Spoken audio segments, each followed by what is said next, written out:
So I just spent a week with this phone, the Nothing Phone 2A. I actually had the phone for a while, but I decided to actually just use it as my one and only phone for a whole week. Usually when I have phones, you know, I switch back and forth between them, and just there's usually one phone that I gravitate towards the most, like my Z Fold 5, for instance, that I keep going back to. But I decided to just, you know, lock in and use this phone for a week to see how it would be losing all of my flagship capabilities and features and stuff like that, and just going down to this technically budget phone. And yeah, so I'll get into my experience, but like Nothing is just so cool with the aesthetic, bro. Like, look at this charger and then the SIM injection tool. So this is not actually my first Nothing phone. If you are familiar with my channel, I've had the Nothing Phone 1 and the Nothing Phone 2. This phone is a really good phone. My experience with it for the week, honestly, I didn't miss too much, but there are some key things that I'll get into later that I actually do need with a flagship phone. But overall, my experience with this phone is pretty good. I actually really enjoy this phone and just Nothing OS in general. Their phones, their OS, their products are just very clean, and it's an aesthetic, a vibe that I really like personally. So let's get into it. So the first thing you'll notice is that I have some widgets on my lock screen. This is a premier feature of Nothing OS right now, where you can put basically all the quick toggles, all the things that you can put up here in that menu, you can put on your lock screen and your home screen. So right now I have hotspot, do not disturb, flashlight. I have the glyph timer, so I can easily, you know, start a glyph timer. I'll talk more about that later on and how I use that in the week. And then you have, you know, your ring, vibrate, and silence setting. And then also the glyph control. So let's say I'm in a movie theater, for example, and I want to turn off the glyphs temporarily. I can just tap this and boom, the lights won't light up when I get a notification. Then down here, I got an easy way to get into videos. So I can start recording the video real quick. And then the basic camera toggle right here. And as you can see, I have two camera toggles on the lock screen, which means I value cameras a lot on smartphones. So we'll get into how these cameras perform and my experience with them later on as well, so stay tuned for that in this video. But yeah, Nothing OS has pretty good customization. It has a really nice vibe and aesthetic. I really enjoy a lot of the wallpapers they added in recent updates. But yeah, so this is the wallpaper I chose. And then with Nothing OS right now, basically add this effect where we use the same wallpaper for both your home screen and your lock screen, but it will give the home screen kind of like this fuzzy, grainy type version of the wallpaper that you choose. And it will basically make the transition between lock screen and home screen a little bit more smoother and cooler. So I'll try to show you right here. Let's go to lock screen, unlock the phone. And as you can see, it's like moving and stuff like that. So it's a little cool transition. And then going back to the wallpapers and stuff, you can add this glass effect to like basically any wallpaper you select. So I think it's pretty cool how Nothing added their own customization. They literally added this stuff within updates. So like the Nothing Phone 1 has this stuff as well, and the Nothing Phone 2, even though they didn't launch with these features. So that's something that's pretty cool about Nothing in general. But yeah, taking it further, like I said, you can put widgets on the lock screen, and they have a lot of widgets that they created and added to this phone. This is just an example of like all the quick toggles that you can add to those widgets I was talking about earlier. This is the home screen layout that I've been using for the week. Bottom right, I got the glyph timer. Again, it's just easy to turn on the timer. This is a lot of the same toggles from the lock screen. The only new ones I have here are the device control, so I can open up my Google Home devices very quickly and just, you know, control that. I have Pro mode, so that I can, you know, go into Pro mode, and it has my preset settings. These settings are set for like outside or something like that, like on a bright sunny day, and I just want to take a pro shot, and it has RAW toggled as well. And then the other toggles are basically the same, just a different layout. And then I have, this is a widget for tracking your steps, a pedometer that Nothing added as well. It doesn't connect with Samsung Health, unfortunately. So if you're using a Galaxy Watch, it's not going to necessarily show those steps on this phone, on this widget. But this widget just looks cool in general. You see the stick figure walking right there as you walk, and it like progresses to meet your goal. So I have the goal set as 10,000, and as you progress, the guy will move along the line. So that's pretty cool. And you can swipe up and down and see like the different stats and stuff like that, and like on what days you completed your steps and things. I got their built-in music widget, which basically shows you like any audio that you're playing from, like let's say YouTube Music or YouTube or Spotify, Apple Music. All those things will show up here, like the last thing that you played, and you can control it basically. Like if I'm playing it, you can see the little waveforms right there. I can go up and see the progress of the song and more information about the song. And then you can, you know, swipe to left or right to switch the song, or go back, tap it to stop. It's a very simple widget, but it looks like nice with the aesthetic. Then I got a photo widget. So basically you can add different photos to this widget right here, and it will show you those photos in rotation, and you can tap them to see them, obviously. Then I got my Google tasks, you know, for videos, for things that I'm working on or that I want to get done. And then up here, I got the quick look. It's basically like the widget on Google phones where it tells you the time, the date, and like, you know, different things that are lined up with your calendar and stuff like that. The next page, it looks kind of confusing. There's a lot of apps, but there's rhythm to it. So down here, I got the essential apps, things that I use frequently. And then I got, you know, my entertainment, my gaming, and then useful, like different things that I might need to use. And then on the sides, I got like more apps that I might want to tap into, and then finances and, you know, communication apps. And then up here, I got some more toggles like Bluetooth, Wi-Fi, airplane mode, mobile data. Like if I want to toggle those things off real quick without swiping down, I could just do it here. The idea is I want to get into things that I frequently use very easily and have it organized, but still visible and accessible. So that's what I did here. With the folders on Nothing OS, I've shown this in other videos, but you can customize them to have different shapes. You can have them have like covers and stuff like that, different emojis. I like these ones because what's cool about it is you can tap the apps to open the app straight from there without opening the folder like this. So it's just very quick, boom, get into the app, you know, very, very, very smooth and quick. So I have all my folders laid out like that so that I can just go into frequently used apps without actually going to the folder. And it allows you to show more apps on the home screen than like you normally would, which is pretty cool if you have like all folders on the home screen. And then the last page, I got another task list right here, you know, just for like different kinds of tasks. And then I got my daily Bible verse up there, you know, it's good to see that. And that's basically it. That's how my layout is for the Nothing Phone 2A. All right, so now that I talked about the layouts and like how I have the phone customized, let's talk about the software experience. So when you first use a Nothing phone, you're gonna be wowed by the aesthetic and the vibe of it, the theme, and all that stuff is pretty cool.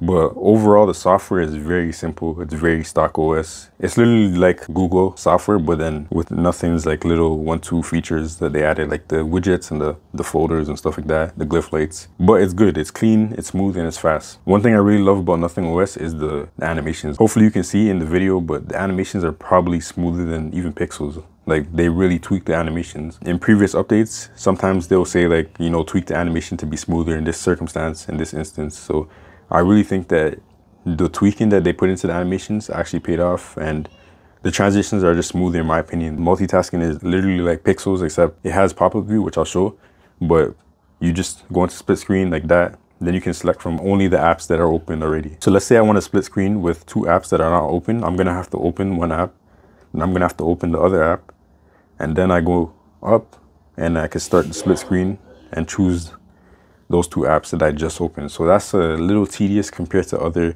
versions of Android. Like for example, on Samsung One UI, you can, you know, swipe up from the bottom to enter split screen and it will show you all your apps on your phone and you can choose it like that. Or on Oxygen OS, you can swipe down with 2 fingers and then it will show you all your apps on your home screen. So entering split screen and entering multitasking is just a lot easier on other versions of Android.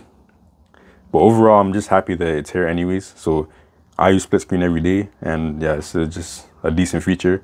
It works well. I don't have any issues with slowing down or glitching or anything like that on this phone. Split screen works well on this phone. And then the other thing that I use a lot on this phone in terms of multitasking is floating windows. So I really appreciate how you can swipe up and hold and enter floating windows very easily. It just works really well. You can have a total of like 3 apps on your screen at one time. So I'll show you that.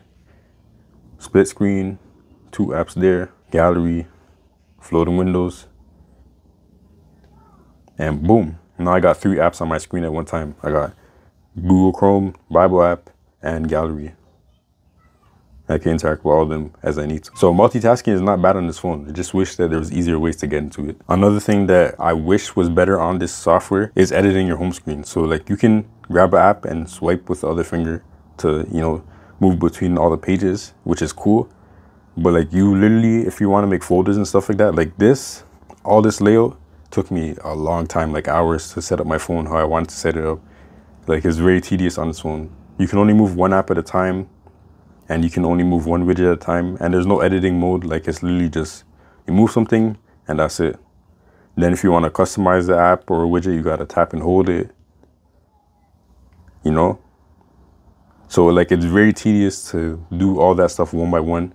So if I'm creating a folder, I got to go boom, boom, boom, just consistently dragging apps into folders and stuff like that one at a time. It takes a very long time. I would also add this right here, the brightness slider. I would enable it to just be shown at all times. And then getting into the glyph lights, you know, the glyph lights are something that obviously brings people to this phone. And how I used it this past week was mainly just the glyph timer. That's why I have this big widget right here, and then on my lock screen I have another widget to enter glyph timer. When you have a widget, you can basically just tap it and then it will initiate the mode. And right now I have it set to 30-minute timers. So when I turn the glyph timer on, I just flip the phone over and then the timer will be there. It started. My phone is in do not disturb mode or flip to glyph mode. So notifications will only come through as the lights. And now my timer will progressively go down as the timer goes down. So basically I've been using that throughout this week to just stay focused. I've been doing like 30-minute bursts of working on stuff and trying to dive into whatever I'm doing, and that's it. And then hopefully in 30 minutes I get a lot done. The reason why this is pretty helpful is because it shows you the progress and it shows you that your timer is still running visually and you don't have to like pick up your phone or check anything. It's just there. And yeah, so I've been using it like that. I really appreciate it. Keeps me out of my phone, keeps notifications at bay. That's how I've been using the glyph lights mainly. And of course I talked about flip to glyph, where you put your phone face down. It will show you that little animation that it's in flip to glyph mode, which means that all notifications will come through the glyph lights right here.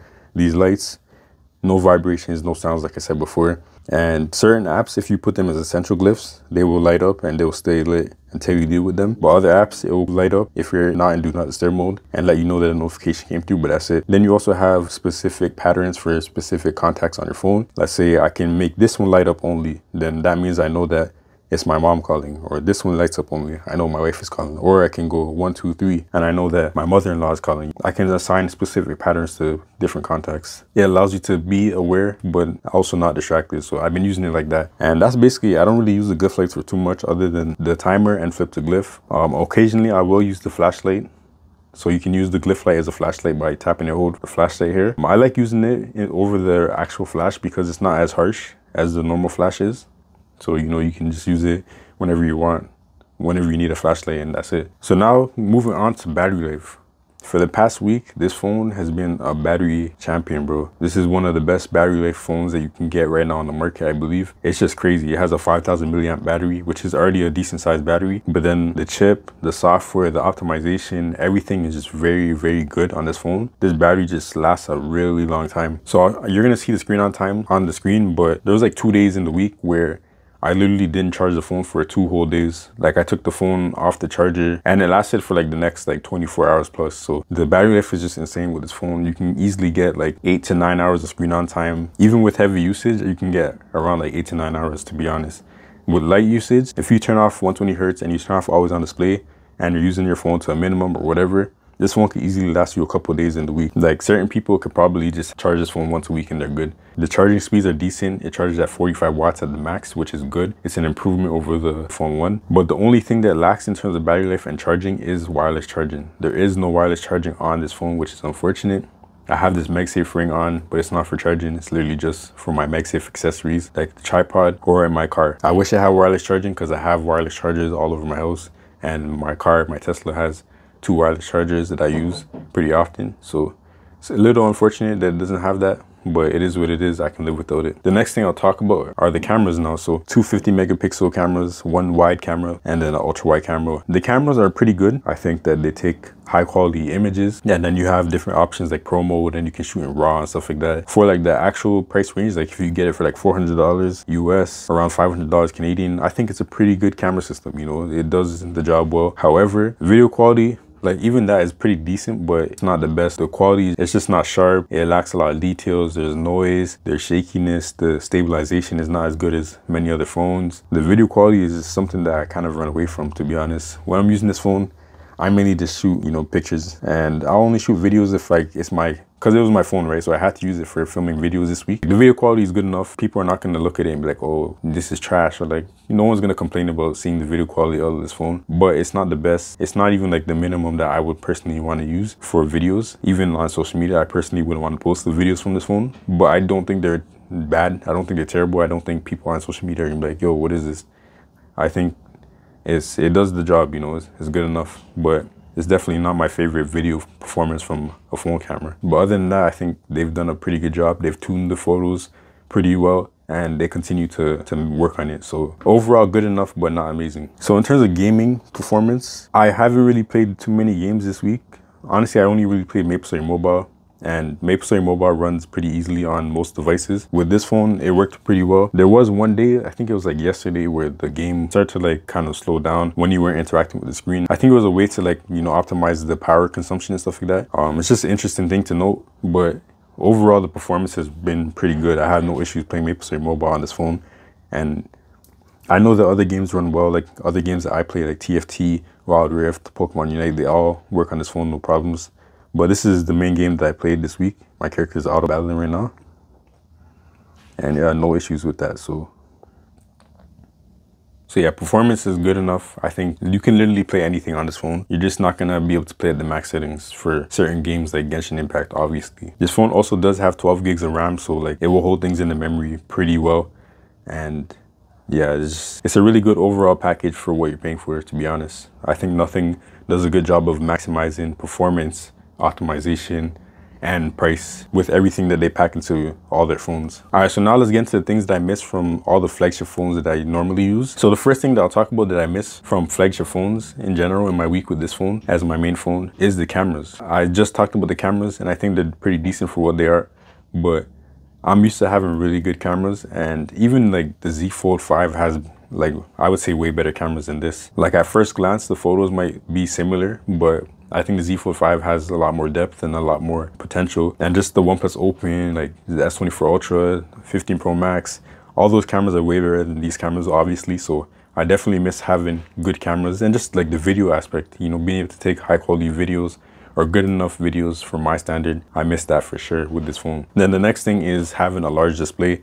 And what I mean by large display is a foldable display. I miss being able to open up like this and having a big display that I can just multitask and go crazy with. So that's something that I definitely miss for sure. Having a normal phone after using foldables and like different phones like the Surface Duo can definitely feel a little bit suffocating or limiting in terms of like just the real estate and things you can do. But then going along with that, I also miss superior multitasking. So not necessarily just a bigger screen and triple split screen and stuff like that with bigger foldable phones, but just I already talked about it a little bit, but the ways to get into multitasking. Like for example, 2-finger swipe from the top on OnePlus phones, or 2 fingers from the bottom on Samsung phones, edge panels on, you know, the OnePlus and Samsung phones, or like in terms of floating windows, like the ability to resize the floating windows to whatever size you want.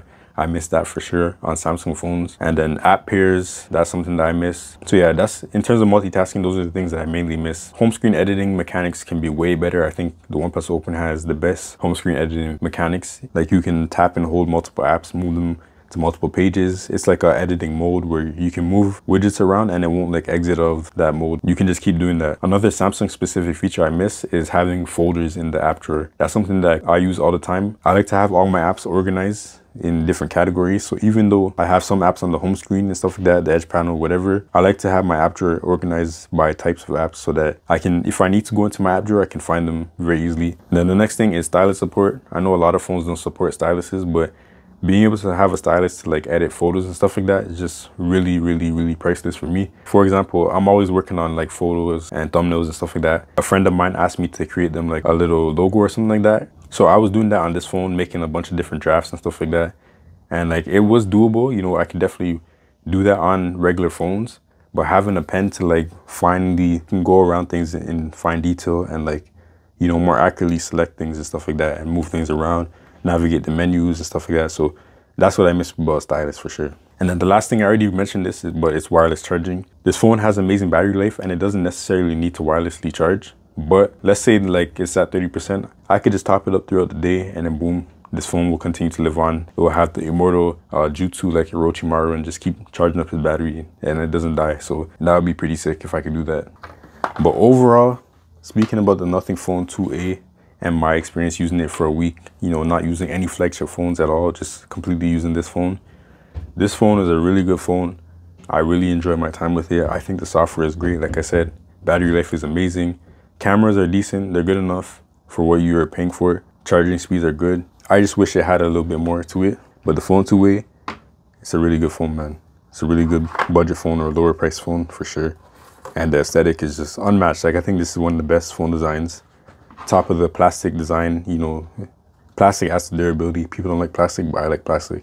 And it adds to the durability of the phone. I'm not scared to use it without a case.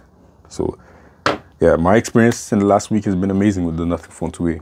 and I'm looking forward to seeing what nothing does with the Phone 3. So now, to answer the question, can I main this phone after using flagship phones? The short answer is no, but the long answer is I could definitely use this phone as my main phone with little issues. Like, it definitely gives you everything that you need, all the essentials, and it's just good enough. It's smooth enough, has 120Hz screen, performance is decent enough. Literally everything is decent enough where like you can use this comfortably and be alright. Does it have every little feature that you might want? No, it does not, but it is good enough to actually use as a main phone, even if you've used top tier phones in the past before. But yeah, subscribe to my channel for the full review on this phone later on.